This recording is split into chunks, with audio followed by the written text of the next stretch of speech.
Hello everyone, welcome back to another mini blog. চলো আজকে কিছু পার্সেল আনবক্সিং ভিডিও করব। এরকম পার্সেল আনবক্সিং ভিডিও আমার অনেক জমে পড়েছিল, কয়েকটা আমি ইচ্ছে করে ডিলিট করে দিয়েছি। ভাবলাম যেহেতু করেছি তাহলে এটা শেয়ার করাই যাক, সেই জন্য শেয়ার করছি। এই যে এটা গাড়িতে লাগানোর জন্য অর্ডার দিয়েছিলাম, এখন গাড়িতে লাগানো হয়েও গেছে অলরেডি।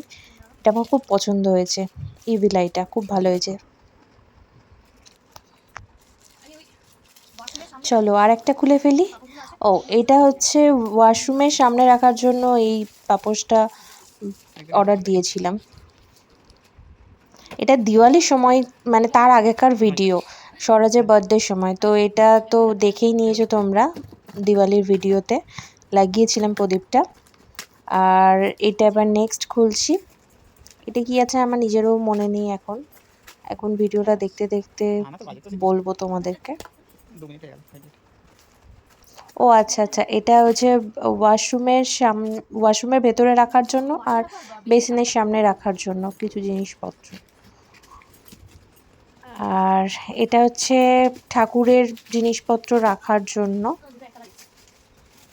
খাবার জিনিসপত্র। চলো আজকের ব্লগটা এইটুকুই, বাই। আবার দেখা হচ্ছে নেক্সট মিনি ব্লগে, বাই।